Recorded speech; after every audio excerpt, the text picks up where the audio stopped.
Good morning anyone. Ako po ay nagawan ng unggoy ng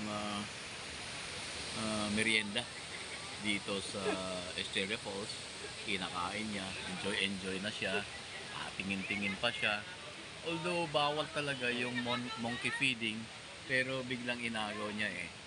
So pagkakataon ito para i-vlog ko siya.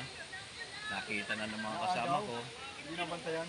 Hindi nabantayan, tumakbo dito sa table ko at kinuha. So, shout out sa ating that's why the reason why monkey feeding is not allowed.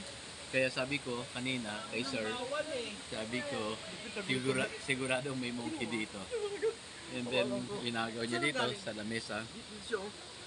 Tumalon. Saan bang tumalon? From there. So, yes, we have the opportunity to witness a monkey